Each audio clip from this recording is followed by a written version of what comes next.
welcome. We're going to do the basic walkthrough for VG3, which is coming up this Saturday.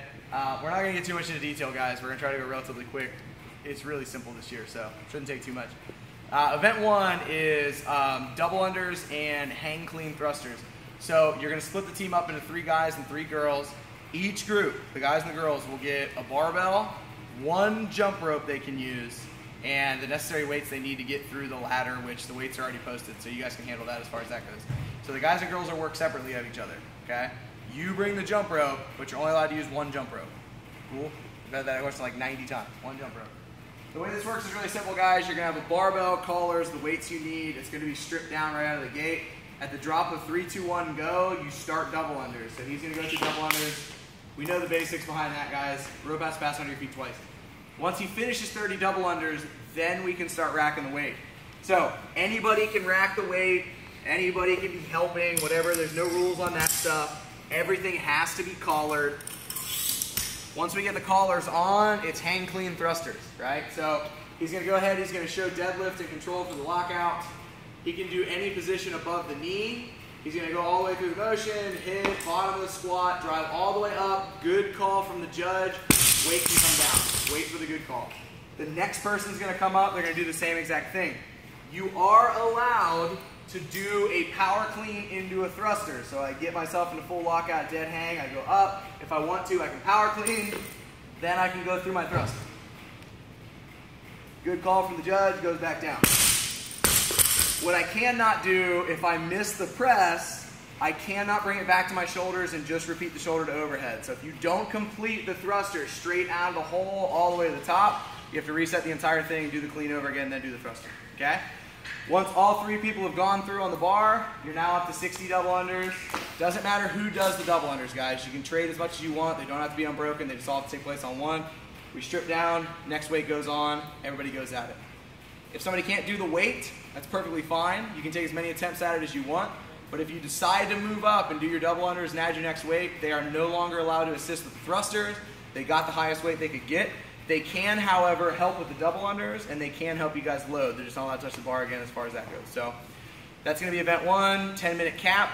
It's totally doable, but you got to move pretty quick if you want everybody to clear the ladder. All right, so hopefully your double unders are on, your thrusters are on. We're going to take a quick second, and then we'll move on to event 2. All right, so we're back for event 2. Event 2 is essentially our strength and skills ladder, or strength and skills component at least. So you're going to go 1 minute max effort strict handstand push-ups, 1 minute of max effort shuttle runs, and 1 minute of max effort dead hang pull-ups. And you're broken up into pairs, right? So it can be guy-girl, guy-guy, girl-girl, none of that stuff matters, okay? So first things first, the handstand push-ups, okay? They have to be strict to count as a full point. So he goes up into his handstand, shows full lockout and control at the top, goes all the way down, touches his head, drives all the way up, elbows locked, feet are still on the wall. That's going to be 1 rep, okay? Now, if you can't do a strict handstand push-up, that's perfectly fine. We have 2 scales in place that are going to help you guys out, right? Doesn't necessarily mean that it's going to be easy by any means, but it will allow you guys to go in and get a couple extra points. So the way this is going to work is really simple, okay? The next scale down is going to be kipping push-ups, okay? Kipping handstand push-ups. The kicker is it has to be 3 unbroken, and that only gets you 1 point, right? So if you were to jump up and do 3 kipping handstand push-ups, 1, 2, 3, feet on the floor, or feet on the wall rather, elbows locked out. That's fine, that's 1, right? But it has to be unbroken. You can't kick up, do 1, come back down, kick up, do another, come back down, kick over there. So there's your first scale, right? You have to do them in 3s. So if you were to try to do 4, 5, and then miss 6, you're only going to get 1 point, right? Your second scale is going to be negatives. What I mean by that is he's going to kick up into a handstand. He is going to show control the entire way to the floor. He's not allowed to just bail himself out. His head touches, he has to come off the wall. He's going to kick up 1 more time. Show control. Touch the floor, come down. 2 negative controlled in a row gets you 1 point, right? It's a hell of a lot slower. You're not going to get a lot of points that way, but it allows you guys to stay in the mix, give somebody a rest while you're still making some points. So those are your scales, all right? Have fun with that. We're going to move on to the shuttle runs. This is actually going to take place outside. the way this is gonna work, oh, by the way, with the handstand push-ups, only one person working at a time. You have to tag in between each set. Pretty straightforward. You're gonna tag throughout this whole entire thing. There's a 15-second transition. We move our way. It's gonna actually be outside, but we're gonna film this inside, okay? At 3, 2, 1, go, we are going back and forth shuttle run. So I'm gonna take off first. I go all the way down. I'm gonna get 1 point for the far side cone, and I'm gonna get 1 point for tagging my buddy. He takes off. He gets 1 point for the far side cone, 1 point for tagging me. We go back and forth that order the whole entire way. So you will get a point for the far side cone, which means if you only have 2 or 3 seconds left and you can make that distance run, get your ass to the cone, get there, you get your extra point. Cool? Pretty straightforward. 15-second transition, then we're gonna move on to the pull-up bar, all right?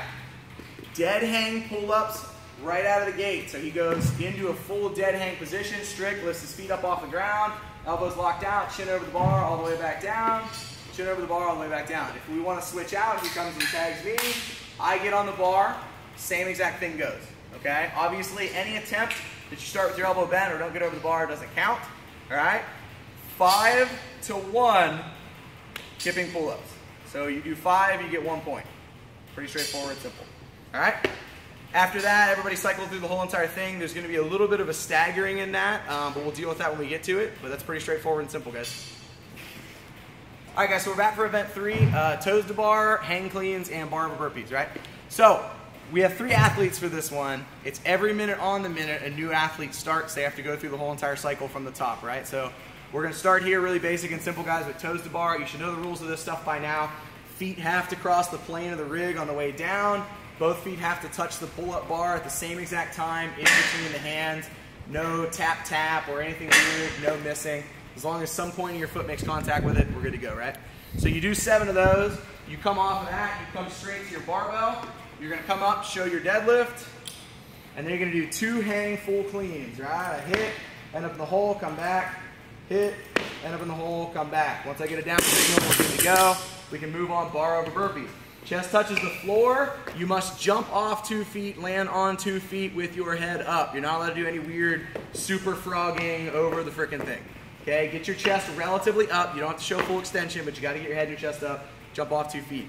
Right? As that minute's ticking down, 57, 58, 59, buzzer's gonna beep. Next athlete jumps up, same exact series. Do my toes to bar, come off, do my hang cleans, as many burpees as I can get in that minute. 3, 2, 1, and next one, 3, 2, 1, and next one. You're gonna go in the same exact order through that whole entire thing 3 times for a total of 9 minutes. Pretty straightforward and simple, guys. Woohoo! All right, so we're outside, guys. Event 4 doesn't get any simpler than this, guys, right? Our little biathlon of fun excitement. So it's a 400-meter run followed by a 500-meter row. The way it's gonna work is really simple. You're running through that entire thing 3 times, but you have to run in order: athlete 1, athlete 2, athlete 3, athlete 1, athlete 2, athlete 3, okay? So you're each gonna get 1 run and 1 row in. Okay, at the top of 3, 2, 1, go, you're gonna be in a starting position set outside, all right? You're gonna take off through a series of cones that we'll have laid out. It'll be blatantly obvious where you're supposed to go.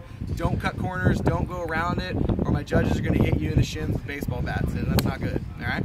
So I go 3, 2, 1, go. I take off for my 400-meter run. We're gonna imagine this is 400 meters. I'm killing it. I'm so fucking fast. It's incredible. Oh, broke a pallet. I come back. I'm gonna enter in the back of the tents. We have tents for you guys. I'm gonna come through and I have to physically tag my buddy, who's not allowed to be touching the oar, but he will be seated. He goes through his row.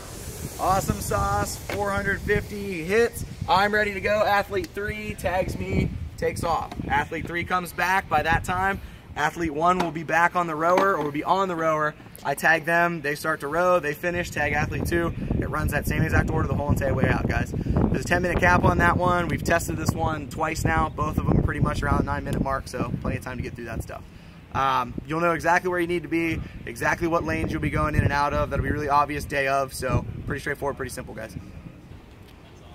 All right, guys, last event, right? It's gonna be kind of the sprint to the end, the sprint finish as things go. So all 6 athletes will participate in this one. 3 athletes are going to go first, 3 athletes go second, then bringing the weight plates back. The first 3 athletes go again, and the last 3 athletes finish off. Whatever groups of 3 you start with have to stay that way the whole entire way through. All right, pretty straightforward. So you're gonna start with an empty dog sled and a stack of 45-pound weight plates. We're lazy, so we only brought out 2 15s because we don't really do anything else. At 3, 2, 1, go, we're allowed to load the sled. So we both start, we grab, or all three of us rather, we get all the weight on the sled. We have to move the sled from the start line to about a 50 meter or a 25 meter mark rather. I don't care how you push it, how many people help push it, or if you have one guy freaking walking backwards pulling it. Whatever the hell you have to do to get the sled to move, could care less, right?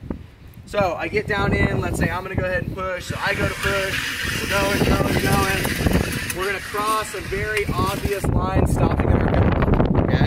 At the kettlebell, we have 30 kettlebell swings. They're going to be American, so he's just gotta show good locked out hip position, upright chest, ear through bicep.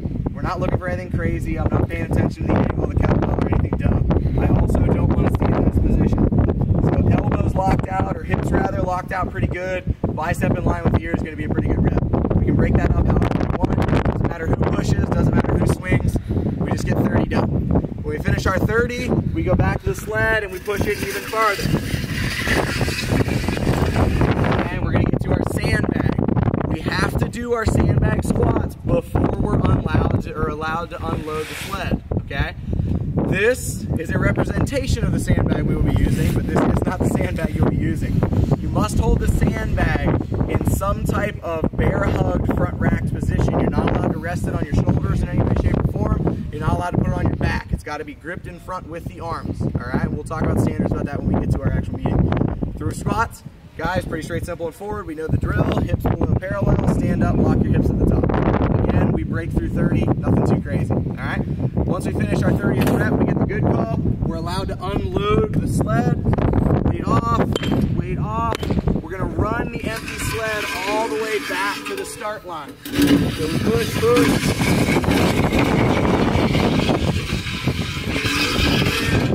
Tag out to the next 3 athletes. They're gonna load up their 3 weight plates, take off the same exact series. Kettlebell swings, followed by sandbag squats, unload, okay? They run the sled back empty again. Now, we both transported a total of 6 weight plates to the other side. Now we gotta go get those weight plates. So we take off again with an empty sled this time, pushing down the line.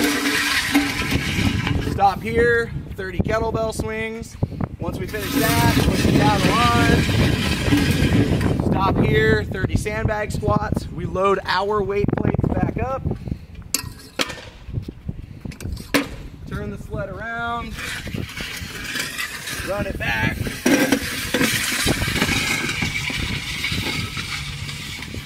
Unload our weight plates in a very specific place. Tag our buddies. They do the same exact series, get their weight plates, bring them back. Time will be called when all 6 weight plates are stacked in the position they're supposed to be stacked at. There's your time, 15-minute cap on that, guys. We tested that one actually at 40 reps, and we did it right over 15 minutes, so the 15-minute cap at 30 reps should be perfect. Cool? That's VG3. If you got any questions, save them for the frickin' walkthrough. Watch this video a couple hundred times. Make sure you guys are all on the same exact page, and we'll see you guys Saturday.